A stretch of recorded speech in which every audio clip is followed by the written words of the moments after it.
हर हर महादेव। स्वागत है आप सभी का शिव पुराण के इस नए अध्याय में। माँ सती ने खुद को कैसे अग्नि में भस्म कर लिया ये हमने देखा पिछली कथा में। इसके आगे क्या हुआ ये हम जानेंगे आज की कथा में। तो जानने के लिए और सभी कथाओं को नियमित रूप से सुनने के लिए चैनल को सब्सक्राइब कर लीजिए, बेल नोटिफिकेशन को ऑन कर लीजिए। इसके साथ ही हमने शिव पुराण की सभी वीडियोज़ को प्लेलिस्ट के रूप में यहाँ सेव कर दिया है, जिसे भी आप देख सकते हैं। तो चलिए ज़्यादा समय न लेते हुए शुरू करते हैं कथा 20।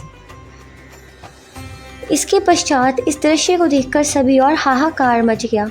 यज्ञशाला में उपस्थित सभी लोग बहुत ही दुखी और भयभीत हुए और दक्ष की पत्नी वीरिनी शोकाकुल हो गई।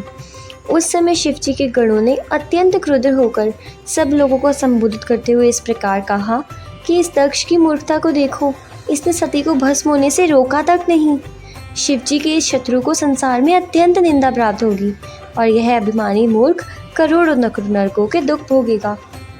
इतना कहकर वे दक्ष को जान से मार देने के लिए यज्ञ को भ्रष्ट करने में लग गए और अपने स्थान से खड़े हो गए। उसी समय उनकी सारी इच्छा को जानकर भृगु ऋषि ने यज्ञ की रक्षा के लिए यज्ञ कुंड में एक पवित्र आहुति डाल दी। उस आहुति के पड़ते ही यज्ञ कुंड से एक सहस्र अत्यंत बलवान और धैर्यवान दैत्यों की उत्पत्ति हुई, यानी कि 1000 राक्षसों की उत्पत्ति हुई, जो संसार में ऋभु के नाम से प्रसिद्ध हुए। वे बहुत ही भयानक स्वरूप धारण किए हुए शिवजी के गणों के सामने जाकर खड़े हो गए। उस समय शिवजी ने यह चरित्र किया कि उन्होंने अपने गणों के, जो शिवजी के खुद के गण थे, उन सब के बल को चुपचाप हर लिया, जिसके कारण शिवजी के सारे गण निर्बल हो गए और डर से हाहाकार करने लगे।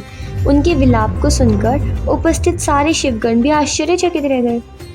जब उन्होंने देखा कि ये उन राक्षसों से युद्ध करने में अशक्त है और अपने आप को नहीं बचा सकते हैं और सती के वियोग को भी सहन नहीं कर सकते हैं, तो उन्होंने अपनी स्वामिनी के साथ ही अपने प्राण दे देना उचित समझा। यह निश्चय करने के उपरांत उनमें से किसी ने अपने मस्तक को तो किसी ने अपने अंगों को काट दिया और स्वयं ही अपना वध कर दिया।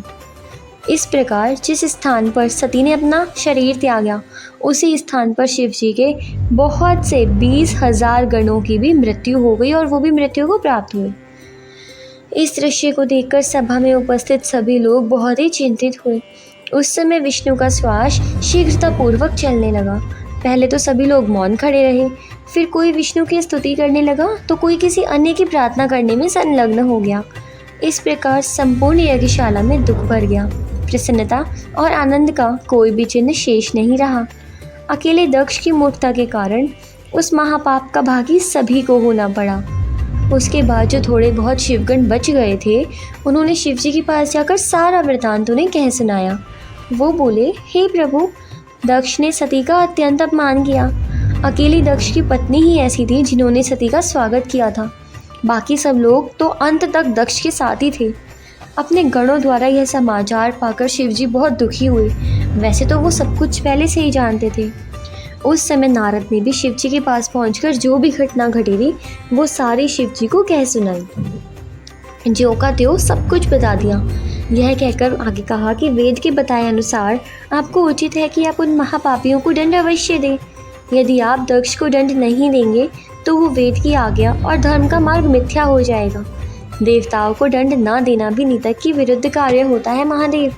इसके अतिरिक्त एक बात ये भी है कि यदि आप दक्ष को दंड नहीं दोगे तो दधीचि ऋषि का वचन भी मिथ्या हो जाएगा। दधीचि ऋषि तो आपके लिए ही सभा को छोड़कर गए थे। खेद की बात तो ये है कि ब्रह्मा और विष्णु ने भी ऋषि दधीचि को नहीं रोका और उनके शब्दों पर ध्यान नहीं दिया और दक्ष को ये सारा निंदनीय काम करने दिया। ये सारी बात सुनकर शिव शंकर ने अपने सभी गणों को अभयदान दे दिया और दिव्य दृष्टि द्वारा यज्ञ के सारे वृतांत की जानकारी प्राप्त करी। उसके बाद तो उन्हें बहुत ही ज़्यादा गुस्सा आया। वो इतने क्रुद्ध हुए कि वो मानो प्रलय ही कर देना चाहते थे। वो अपने होठों को दांतों से काटने लगे।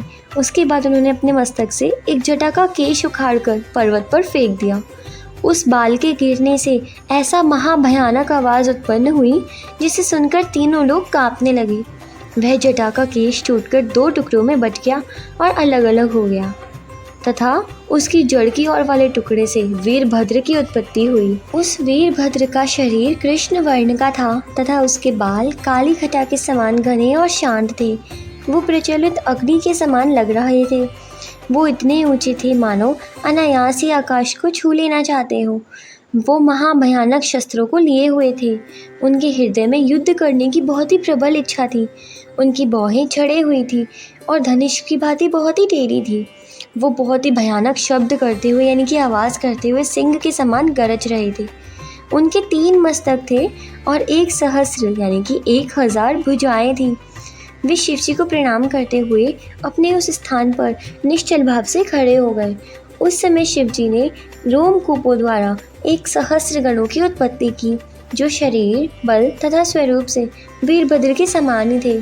शिवजी की आज्ञा के अनुसार कैलाश पर्वत पर खड़े हुए सारे के सारे जो दैत्य थे, शिवजी के गण थे, बहुत ही भयानक शब्दों का उच्चारण करने लगे। इसलिए जटा से एक टुकड़े से एक सेना भी बन गई और दूसरे टुकड़े से श्री महाकाली प्रकट हुई। उन महाकाली के साथ करोड़ों भूत प्रेत आदि भी उत्पन्न हो गए। वे अनेक प्रकार के से नाचने कूदने लगे तथा लीलाएं करने लगे। उस परम क्रोधमय अवस्था में शिवजी की नासिका के द्वारा जो श्वास से निकले 100 प्रकार के तथा 13 प्रकार के सन्निपातों की उत्पत्ति हुई, जो संसार में अनेक प्रकार के उपद्रव मचाते रहे। इस प्रकार पलक मारते ही शिवगणों की महाभयानक सेना उपस्थित हो गई। ऐसा प्रतीत हो रहा था मानो कि वह उसी समय सारी सृष्टि को नष्ट कर देना चाहते हैं।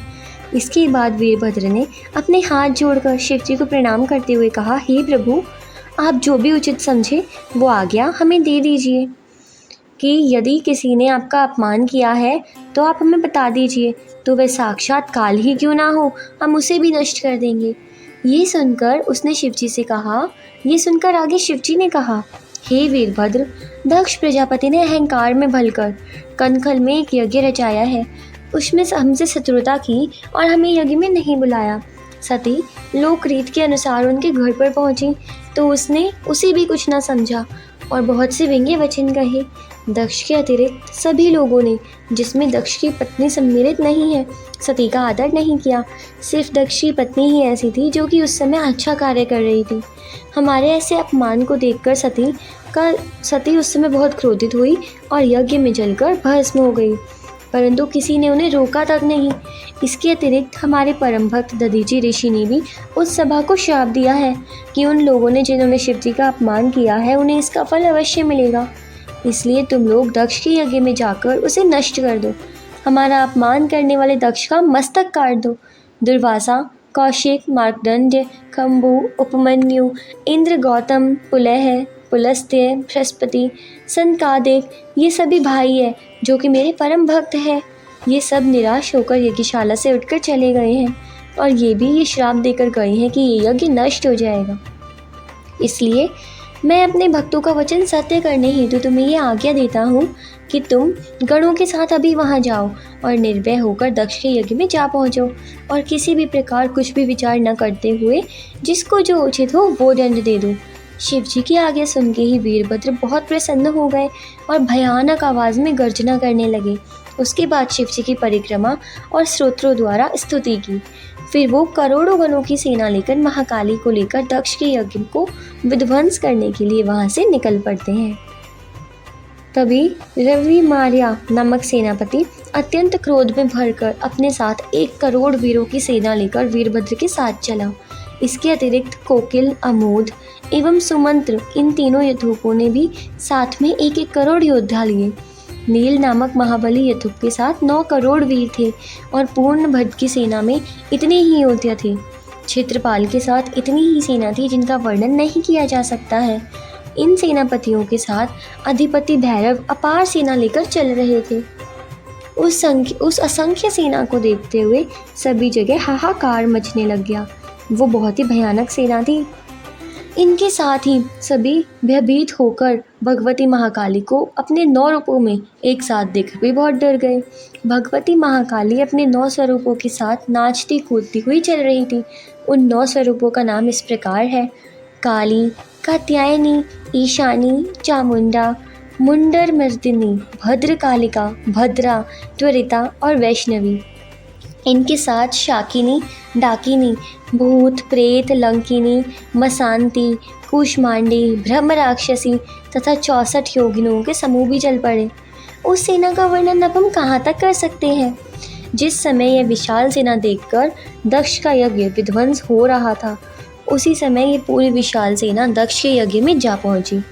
उस समय पृथ्वी से ऊपर उड़ने वाली धूल पूरे आकाश में भर गई थी, जिसमें सूर्यदेव भी छिप गए थे और बहुत ही भयानक अंधकार चारों ओर फैल गया था।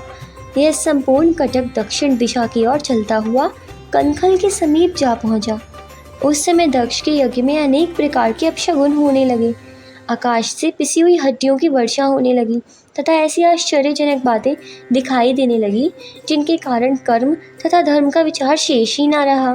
तीनों प्रकार के दुख सभी लोगों को दुखी कर रहे थे। डर के मारे उनके मुख से कोई शब्द नहीं निकलता। सबके शरीर थर थर काँपने लगे तथा उस यज्ञ को कराने वाले भृगु ऋषि की आंखें उत्तर दिशा की ओर उठ चली हुई तो उन्होंने देखा कि ऊपर से भारी धूल उड़ने लगी है तथा धूल के उठने के कारण आकाश भर गया है। वे अपने मन में विचार करने लगे कि इस धूल के उड़ने का कारण क्या है, परंतु कोई भी इस बात को नहीं समझ पाया। सभा में उपस्थित सभी लोग आश्चर्य में भरकर एक दूसरे को देखने लगे और अनेक प्रकार की अलग अलग बातें करने लगे। उस समय दक्ष की पत्नी वीरली ने सब लोगों को संबोधित करते हुए कहा, हे सभासदों, तुमने मूर्ख बनकर सती का अनादर किया है और उन्हें भस्म होने से नहीं रोका। दक्ष प्रजापति ने शिव जी का घोर अपमान किया है और सती की बहनों के सामने ही सती का तिरस्कार किया है। अब ये सब उपद्रव उसी के प्रतिफल है। शिव जी का शत्रु कभी भी आनंद प्राप्त नहीं कर सकता है। वह कुछ समय के लिए अपने मन को प्रसन्न कर ले, लेकिन अंत में उसे नरकगामी होना ही पड़ता है। इसलिए तुम लोगों को अपने अपने किए हुए पापों का फल भरना ही पड़ेगा। वेदनी की इन बातों को सुनकर सभी देवता और मुनि अत्यंत भय से कांपने लगे। दक्ष भी भयभीत होकर विष्णु के पास जा पहुंचा और इस प्रकार कहने लगा, हे विष्णु, आप यज्ञ रूप, यज्ञ रक्षक तथा यज्ञ के कम स्वरूप है। आपका कार्य भक्तों की रक्षा करना है। आप मुझे इस भय से बाहर निकालिए।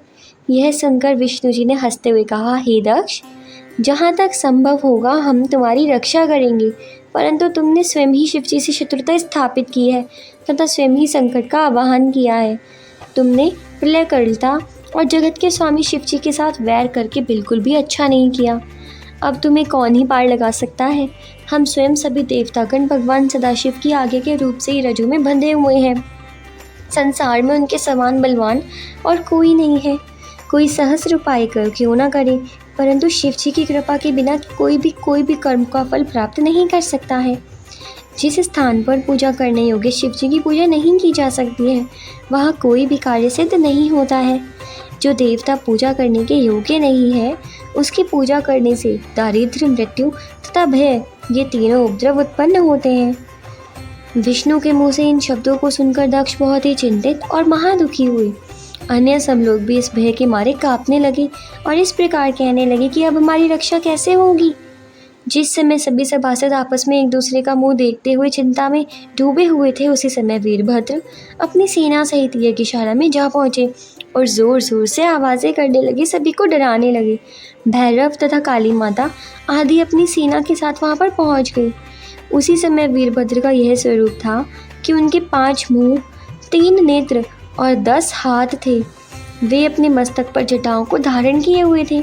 उनके ललाट पर अद्र चंद्र सुशोभित हो रहा था। वे रुद्राक्षी माला पहने हुए, शरीर में भस्म लगाए हुए, बैलों पर सवार थे। उनके सभी अंग वज्र के समान अत्यंत कठोर थे। वे अपने अत्यंत सुंदर हाथों में अनेक प्रकार के शस्त्र लिए हुए चवर छत्र धारण किए हुए थे और शिव शिव शिव शिव का उच्चारण कर रहे थे। परम विचित्र स्वरूप से भली भांति वो अलंकृत थे। जिस रथ पर वो सवार थे, वहाँ पर अपने नंदी सहित वो आरूढ़ थे। वो 25 योजन ऊंचा था तथा उस रथ को 10 लाख शेर खींच रहे थे। शार्दुल तथा हाथी चारों ओर उस रथ की रक्षा करने के लिए चारों तरफ खड़े हुए थे। उस सेना के आते ही चारों ओर से हाहाकार मच गया। सेना ने चारों तरफ से धावा करना आरंभ कर दिया। अनेक प्रकार से युद्ध के बाजे, शंख आदि बजने लगे। उस समय इंद्र, वायु, यमराज, कुबेर, वरुण, अग्नि तथा दिक्पाल अपने अपने वाहनों पर सवार होकर दक्ष के सम्मुख जा पहुँचे। दक्ष ने उन सब से कहा, हे दिक्पालों, मैंने इस यज्ञ में केवल तुम्हारे ही बल पर इस पूरे यज्ञ को किया और अब तुम ही डर रहे हो, इसलिए अब तुम मेरी रक्षा करनी होगी और मेरी सहायता करो। इस प्रकार सभी देवताओं के कहने के बाद दक्ष ने प्रजापति ने विष्णु के चरणों पर अपना मस्तक रखते हुए कहा, हे प्रभु, आप संसार के रक्षक और शुभ कर्मों के साक्षी हो। आपकी कृपा से संसार का पालन होता है, अतः आपको मेरे यज्ञ की रक्षा करनी होगी। ये सुनकर विष्णु जी ने उत्तर दिया, हे दक्ष, जहाँ तक हमारा अधिकार है, जहाँ तक हमारी शक्ति है, वहाँ तक हम तुम्हारे यज्ञ की रक्षा अवश्य करेंगे। लेकिन तुम्हारे कर्मों का स्मरण करके हमारी बुद्धि को आश्चर्य होता है। ब्रह्म स्वरूप शिव जी के क्रोध से तुम्हारी रक्षा कौन कर सकता है? इसलिए उस शिवधामधारी ईश्वर से विरोध कर कभी भी हस्त साधन नहीं हो सकता है। ये शिव जी तीनों गुणों से युक्त होने पर भी पवित्र है, अतः उचित है कि तुम उन्हीं शिव जी की शरण में जाओ, जिससे तुम्हारा ये यज्ञ संपन्न हो सके और तुम्हारे सारे दुख दूर हो जाए। इस प्रकार दक्ष और विष्णु में बातें हो ही रही थी कि वीरभद्र की सेना चारों ओर से इस प्रकार घेर आई कि मानो कोई समुद्र घेर घेर कर आकाश की ओर बढ़ रहा हो। उस सेना के सेनापतियों ने दक्ष तथा विष्णु जी को ब्रह्म ज्ञान तथा ज्ञान की बातें करते हुए सुना तो वो सब हंस पड़े। उस समय गणों को युद्ध करने के लिए उद्यत देखकर इंद्र ने अपना वज्र उठा लिया और यह इच्छा की कि मैं अब शिव गणों से युद्ध करूंगा। अब यहाँ देखिए, इंद्र की भी बुद्धि भ्रष्ट हो गई है। तब इंद्र की सेना ने अत्यंत दुखी होकर सारे सहस्र योद्धाओं को जान से मार डाला। उस अयाचित विपत्ति को देखकर शिव के गण भयभीत होकर भागने लगे तथा इंद्र की सेना जीत गई। शिवगणों की हार का मुख्य कारण यही था कि इस प्रकार शिवजी ने ब्राह्मणों की श्रेष्ठता को सम्मान दिया। इसलिए जब वीरभद्र ने ये देखा कि सेना हार कर भाग रही है, तब वो भूत प्रेत आदि को पीछे करके स्वयं आगे हो गए और बड़े बड़े सेनापति योद्धा जो बैल पर सवार थे, उनके साथ स्वयं ही आगे जाकर खड़े हो गए। उसके बाद उन्होंने अपने हाथों में त्रिशूल लेकर इंद्र के साथ बहुत ही भयानक युद्ध किया। उन प्रहारों से घायल होकर देवता आदि भयभीत हो गए और सभी घायल होकर सारे वहाँ से भाग गए। इस प्रकार देवताओं की संपूर्ण सेना क्षीण हो गई। कुछ देवता तो भागकर अपने घर को भी चले गए थे। उस समय अकेले इंद्र ही दृढ़तापूर्वक खड़े हुए युद्ध क्षेत्र में दिखाई पड़ रहे थे। अपनी सेना को इस प्रकार भागते हुए देखकर इंद्र ने अपने गुरु बृहस्पति जी से कहा, हे गुरु, आप देवताओं की सेना की रक्षा करो, आप यहाँ के रक्षक हो, इसलिए अब आप हमें ऐसा उपाय बताओ जिससे कि हमारी जीत हो जाए। ये सुनकर बृहस्पति जी ने उत्तर दिया, हे इंद्र, विष्णु जी ने जो कुछ भी कहा वो सब इस समय सामने आ रहा है। मंत्र, तंत्र, औषधि, वेद, धर्मशास्त्र, पुराण, विचार तथा प्रतीति आदि ये सब अभी शिव जी की महिमा को जानने में असमर्थ हैं। तुम मूर्ख हो जो कि बच्चों के समान बुद्धिहीन बनकर उन्हीं भगवान सदाशिव से वैर कर रहे हो, जो कि तुम्हें खुद उत्पन्न करके बैठे हैं। यह सभी गण शिव जी के आज्ञा के अनुसार आए हैं और इस यज्ञ को नष्ट करके ही मानेंगे। इनके सामने किसी भी प्रकार का कोई भी वश नहीं चलेगा। बृहस्पति जी के मुँह से ये सारी बातें सुनकर इंद्र सहित सभी देवताओं को बहुत ही ज़्यादा चिंता हुई। उसी समय वीरभद्र ने उन सबको संबोधित करते हुए कहा, हे देवताओं, तुम्हारी सभी बातें बच्चों के समान बुद्धिहीनता की सूचक है और व्यर्थ सी है। तुम लोग सारी वस्तुओं को नहीं पहचान पाते हो, इसलिए इस यज्ञ में जो जो देवता भाग लेने के लिए आए हैं वो सब मेरे समीप आकर यज्ञ का भाग ले। यह कहकर वीरभद्र ने एक बार फिर से इंद्र, अग्नि, कुबेर, वरुण, सूर्य, चंद्र आदि देवताओं को संबोधित करते हुए कहा, हे देवताओं, तुम सब मेरे समीप आकर अपना अपना भाग ले जाओ। मैं तुम्हें सुख पहुंचाकर ऐसा प्रसन्न करूंगा कि तुम्हें सदैव भगवान सदाशिव की महिमा का ज्ञान प्राप्त हो जाएगा। अब यहाँ पर वीरभद्र सभी से बात कर रहे हैं। इतना कहकर वीरभद्र बहुत ही क्रोधित होकर बाणों की वर्षा करने लगे। उनके तीक्ष्ण बाणों से प्रहार होकर इंद्र के शरीर पूरा घायल हो गया। जब उन्होंने ये अनुभव किया कि वीरभद्र पर ये किसी प्रकार विजय प्राप्त नहीं कर सकते हैं, तो सभी देवताओं के साथ इस बार इंद्र भी भाग खड़े हुए। ये दृश्य देखकर सब ऋषि मुनि अत्यंत भयभीत हो गए और विष्णु की शरण में गए। उन्हें प्रणाम करके इस प्रकार कहने लगे, हम सब आपकी शरण में आए हैं प्रभु, अस्तु आप दयालु होकर हमारी रक्षा करिए प्रभु।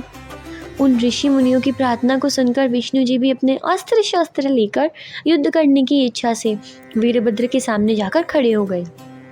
जब वीरभद्र ने अपने सामने स्वयं विष्णु जी को देखा तो उसने पुकारते हुए इस प्रकार कहा, हे विष्णु, तुम यहाँ किस लिए आए हो? तुम दक्ष के रक्षक बनकर अपना तेज और प्रकाश क्यों नष्ट कर रहे हो? तुमने सबसे बड़ी गलती तो ये की कि इंद्र को साथ लेकर इस यज्ञ में भाग ग्रहण करने के लिए आ गए। और यदि तुम युद्ध करने के लिए भी यहाँ आ गए हो तो स्मरण रखो कि शिव जी की जैसी आज्ञा है उसी प्रकार से मैं तुम्हें भी अच्छी तरह से तृप्त कर दूंगा।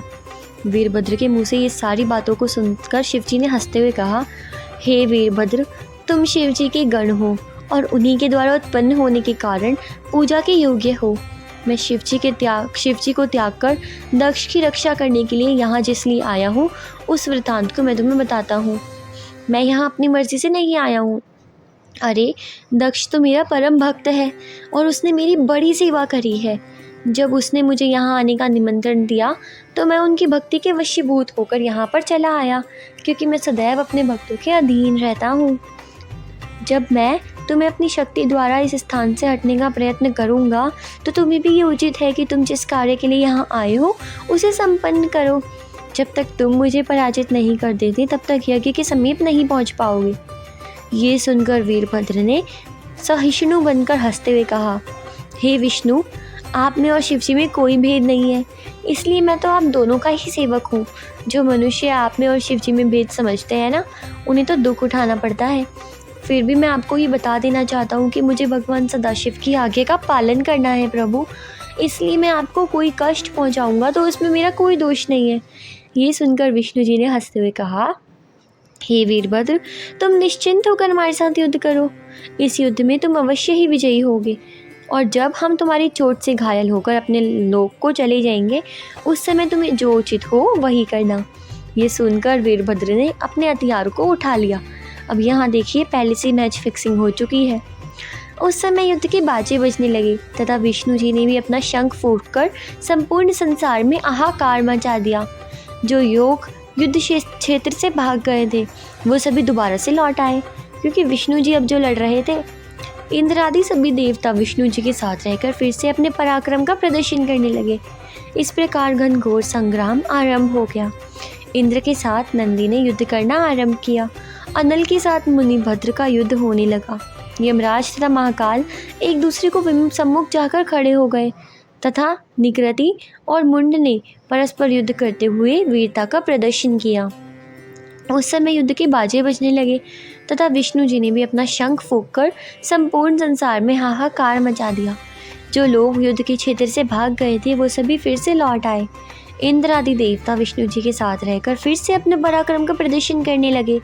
इस प्रकार घनघोर संग्राम आरंभ हो गया। इंद्र के साथ नंदी ने युद्ध करना आरंभ किया। अनल के साथ यानी कि अग्नि के साथ मुनिभद्र का युद्ध होने लगा। यमराज तथा महाकाल एक दूसरे के सम्मुख जाकर खड़े हो गए तथा निकृति तथा मुंड ने परस्पर युद्ध करते हुए वीरता का प्रदर्शन किया। उस समय इंद्र ने अपने हाथों में वज्र लेकर नंदी के ऊपर प्रहार किया। नंदी ने क्रोधित होकर अपने त्रिशूल से इंद्र के ऊपर प्रहार किया। उस चोट से घायल होकर इंद्र पृथ्वी पर गिर पड़े और मूर्छित हो गए। परंतु थोड़ी देर बाद जब उन्हें होश आया तब वो दोबारा युद्ध करने लगे। इधर तो ये बड़े बड़े सेनापति परस्पर युद्ध करने में प्रवृत्त थे और उधर भैरव अत्यंत क्रोधित होकर योगिनियों को साथ लेकर देवताओं की सेना में घुस गए और सबको घायल करते हुए उनका रुधिर पीने लगे। फिर उन्होंने अपने स्वरूप को ऐसा भयानक बना लिया कि उसे देखकर ही बहुत से देवता युद्ध क्षेत्र से भाग गए। जो देवता खड़े थे उनके तेज तथा प्रकाश से भयभीत होकर बहुत ही ज़्यादा वो डर गए और भैरव भैरव भैरव भैरव पुकारने लगे।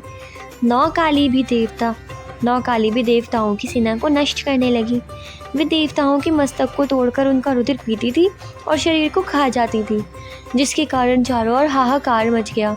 उसी समय सब लोग भागकर विष्णु जी की शरण में जा पहुँचे और इस प्रकार कहने लगे कि हे प्रभु, इस समय हम लोग बहुत दुखी हैं, अतः आप हमारी सहायता कीजिए।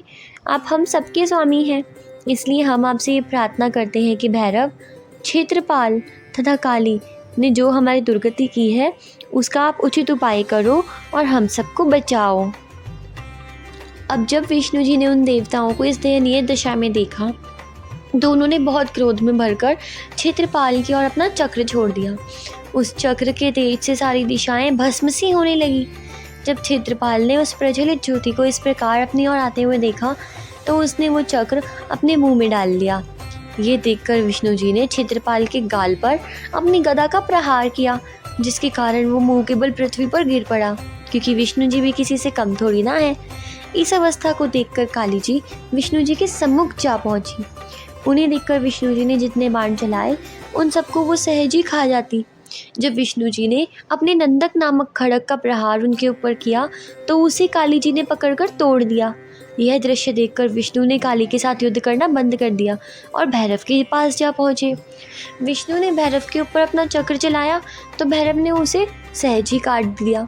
उसके बाद उन्होंने अपनी मृत्यु के समान भयानक बाणों द्वारा विष्णु जी पर प्रहार करना आरंभ कर दिया। विष्णु जी भी उनके सारे के सारे बाणों को बीच में से काट देते और निष्फल कर देते। उसके बाद भैरव ने उस प्रलयकर्ता त्रिशूल को अपने हाथ में उठाया, जो बिना प्राण लिए कभी नहीं रुकता। भैरव के क्रोध को इस प्रकार आगे बढ़ते हुआ देखकर वीरभद्र दौड़ते हुए इनके पास जा पहुंचा और बोला, हे भैरव जी, आप ऐसा क्रोध मत करो, क्योंकि शिव जी ने इतनी कठिन आज्ञा आपको नहीं दी है। विष्णु जी भी शिव जी के ही तो रूप है, इसलिए हम उनके भी सेवक हुए, अतः सेवक को अपने स्वामी के विरुद्ध ऐसा व्यवहार नहीं करना चाहिए। ये सुनकर भैरव ने अपने त्रिशूल को रोक लिया। अब यहाँ पर वीरभद्र ने विष्णु जी का मान भी रख लिया है। उसके बाद वीरभद्र स्वयं विष्णु से युद्ध करने के लिए आगे बढ़े। जब विष्णु ने देखा कि वीरभद्र पर सहज ही विजय पाना संभव नहीं है, तब उन्होंने योग माया द्वारा अपने ही समान असंख्य गणों को उत्पन्न किया तथा वो सब गरुड़ पर बैठे हुए थे और शंख, चक्र, गदा और पद्म को अपने हाथों में धारण किए हुए थे। वे उत्पन्न होते ही शिवगणों से युद्ध करने लगे। यह दशा देखकर वीरभद्र ने भगवान सदाशिव का ध्यान धरकर अपना त्रिशूल चलाया। उस त्रिशूल के चलते ही विष्णु जी के गण भस्म होने लगे और देखते ही देखते अदृश्य हो गए। ये दशा देखकर विष्णु बहुत ही क्रोधित हो गए और वीरभद्र को मार डालने की इच्छा से उसके मस्तक पर अपनी गदा से बहुत ही कड़ा प्रहार किया। जब वीरभद्र ने उनकी मनोभिलाषा को जानते हुए अपना त्रिशूल उनकी छाती में मार दिया तथा उन्हें पृथ्वी पर गिरा दिया। विष्णु जी तो इस प्रहार से मूर्छित होकर पृथ्वी पर गिर जाने से चारों ओर हाहाकार मचने लगा, लेकिन थोड़ी देर बाद ही विष्णु जी दोबारा उठकर खड़े हो गए। जब वीरभद्र को मारने के लिए दोबारा उन्होंने अपने चक्र को हाथ में उठा लिया, उस समय विष्णु जी का स्वरूप बहुत ही भयानक हो गया था। ऐसा लग रहा था मानो आज तक वो अपने चक्र द्वारा प्रलय काल तो उपस्थित कर ही देंगे। वीरभद्र ने जब विष्णु को उस तेजस्वी स्वरूप को देखा तो मनी मन भगवान शिव के चरणों का ध्यान करने लगे। उस समय शिव जी ने वीरभद्र को अभिदान देते हुए अपने शत्रु पर प्रहार सहन करने के लिए बहुत सारा सामर्थ्य प्रदान किया। उधर विष्णु जी भी पर्वत शिखर के समान निश्चल भाव से खड़े थे। अस्तु सर्वप्रथम वीरभद्र ने अपने पवित्र बाणों द्वारा विष्णु जी के धनुष के 2 टुकड़े कर दिए।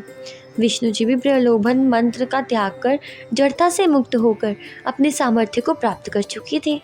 इसलिए उस समय उस दृश्य को देखकर ब्रह्मा ने विष्णु जी से कहा, हे प्रभु, होनहार किसी के मिटाए नहीं मिटते।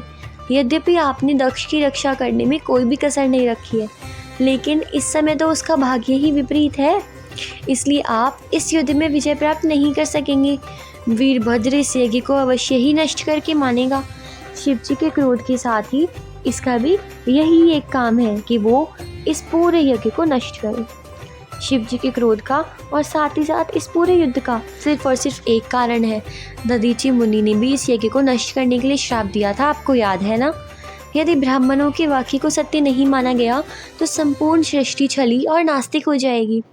अस्तु, आप युद्ध करना बंद कर दो। जिस समय भगवान शिव पुण्य कृपालु होंगे, उस समय बिगड़े हुए सारे कार्य स्वतः ही बन जाएंगे।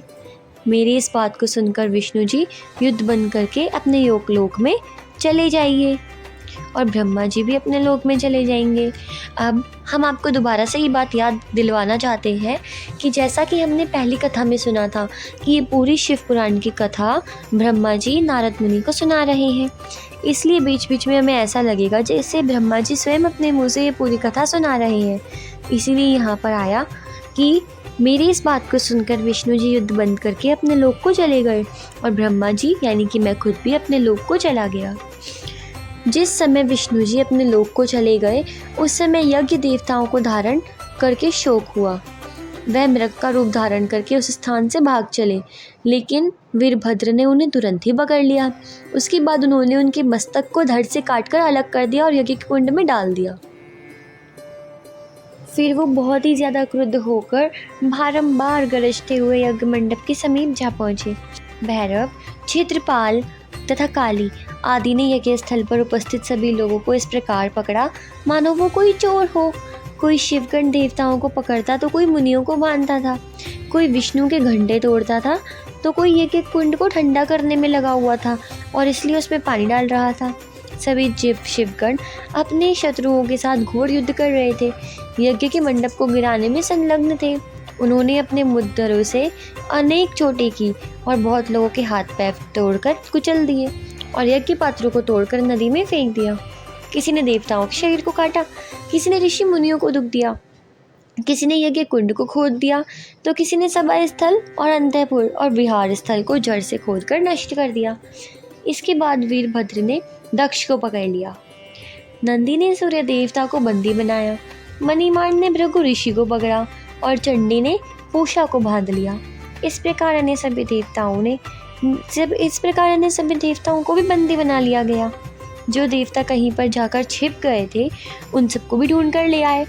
मणिमान ने अत्यंत क्रोध में भरकर भृगु की मूछें उखाड़ दी और उन्हें नगर में घुमाकर सब लोगों को भयभीत कर दिया। उसके बाद नंदीश्वर ने क्रुद्ध होकर भृगु मुनि के नेत्र निकाल लिए, क्योंकि उन्होंने दक्ष प्रजापति को बहकाकर शिवजी के विरुद्ध कार्य करवाया था। जो व्यक्ति शिवजी के विरुद्ध जाने का उपदेश देता है, जैसा कि भृगु मुनि ने दिया था, उसकी तो आंखें निकाल लेना ही उचित है। उधर चंडी ने पूषा के उन दांतों को तोड़ डाला जिन्हें खोल के उन्होंने शिवजी का उपहास किया था। इस प्रकार वीरभद्र ने अत्यंत क्रोध में भरकर दक्ष प्रजापति को पृथ्वी पर पटक दिया और उनकी छाती पर पाँव रखकर उनका सर काट डालने की इच्छा की। लेकिन अनेक हथियारों का प्रयोग करने पर भी ना तो वो दक्ष का सर काट सके और ना ही उन्हें कोई चोट पहुंचा सके। ऐसी दशा देखकर वीरभद्र ने शिवजी का ध्यान दिया और उस ध्यान की अवस्था में उनसे आज्ञा प्राप्त की और दक्ष के सिर को जोर से तोड़कर मरोड़ दिया और तोड़ दिया। वीरभद्र ने ऐसा ही आचरण किया जैसा शिवजी ने बताया था। उसके बाद उस कटे हुए सर को यज्ञ के कुंड में डालकर जला दिया। फिर अत्यंत क्रोध में भरकर उस शरीर को काटा और उस कटे हुए शरीर के हिस्सों को कश्यप और धर्मराज के हाथों में रख दिया। फिर उन्होंने धृष्टनेमि को बहुत दुख दिया और अंगिरा ऋषि को लातों से मारा। फिर जिस प्रकार उन्होंने शांतनु को मारा तथा उसी प्रकार अन्य ऋषि मुनियों को भी मार डाला। फिर कश्यप की पत्नी की नाक को उन्होंने अपने नखों से काट दिया। जिस प्रकार देवताओं की माता अदिति उस अंग को ही खो बैठी हो, इस प्रकार जिसके लिए जैसा उचित था उसे वैसा दंड दिया गया। भगवान सदाशिव ने अपना तिरस्कार करने वाले लोगों को इस प्रकार यथोचित फल देकर अपनी महत्ता को प्रतिष्ठापित किया। शिवजी के बिना जो कोई भी देवता यज्ञ में अपना भाग लेना चाहते थे वो सब या तो मारे गए या फिर घायल हुए। इस प्रकार दक्ष का यज्ञ संपूर्ण रूप से नष्ट हो गया। शिवजी से शत्रुता रखने वालों को इसी प्रकार दुख भोगना पड़ता है। सहस्र उपाय करने पर भी जब तक शिवजी का पूजन नहीं किया जाता तब तक किसी को भी किसी भी प्रकार की मुक्ति प्राप्त नहीं होती। शिवजी सबसे बड़े हैं और सबके स्वामी हैं। उनकी महिमा ऐसी अपार है जिसे आज तक कोई भी नहीं जान पाया है। जो लोग प्रेम पूर्वक शिवजी की सेवा और पूजा करते हैं उन्हें किसी भी प्रकार का कोई भी दुख नहीं उठाना पड़ता है, क्योंकि सदाशिव सदैव उनकी रक्षा करते हैं। शिवजी अपने भक्तों को उस पाप से भी बचा देते हैं और उनके उस पाप को भी नष्ट कर देते हैं जो कि पिछले पाप कर्मों के कारण उन्हें प्राप्त होता है। ऐसी है भगवान सदाशिव की महिमा। शिवजी के विपरीत चलने वाला मनुष्य इस संसार में तो दुख पाता ही है और अंत में दंडनीय होकर नरक में भी जाता है। शिवजी की आराधना किए बिना जो भी कार्य किया जाता है ना, उसका परिणाम इसी प्रकार दुखदायी होता है। इसलिए इस प्रकार दक्ष का यज्ञ विध्वंस करने के बाद वीरभद्र भगवान शिव जी के पास जा पहुँचे। उसके आगे क्या हुआ ये सब जानेंगे हम अगली कथा में। हर हर महादेव। अगर आपको आज की ये कथा अच्छी लगी तो जल्दी से आप चैनल को सब्सक्राइब कर दीजिए, वीडियो को लाइक कर दीजिए। सच मानिए इस प्रकार से आपको शिव पुराण की वीडियोस सुनाने में और बनाने में बहुत मेहनत लगती है। अगर आप इसे एक लाइक भी कर देते हैं तो इससे हमारा मनोबल बहुत बढ़ता है और हमें बहुत अच्छा भी लगता है। तो प्लीज़ आप इस वीडियो को लाइक कर दीजिए और एक अच्छा सा कमेंट लिख दीजिए, जिससे कि हमारा मनोबल बढ़े और हम आपको आगे भी इसी प्रकार की वीडियोस प्रदान करते रहें। तो ये सारी वीडियोस इस समय हमने आई बटन में लगा दी है, सारी वीडियोस को हमने प्लेलिस्ट में भी डाल दिया है, तो आप जल्दी से उन्हें देख लीजिए और जल्दी से अपने सभी दोस्तों को भी सुना दीजिए। साथ ही आप अपने घर में भी बड़ों को और अपने घर के सभी लोगों को भी सारी शिव पुराण की कथा सावन के महीने में सुना सकते हैं, ताकि उनके भी और आप लोगों के सबके पाप नष्ट हो जाए, क्योंकि शिव पुराण को ओनली सुनने से या फिर ओनली उसे कहने से भी सारे पाप नष्ट हो जाते हैं। तो इस प्रकार अब हम यहाँ पर इस वीडियो को समाप्त करते हैं। तो मिलते हैं आपसे अगले अध्याय में। तब तक के लिए हर हर महादेव, ओम नमः शिवाय।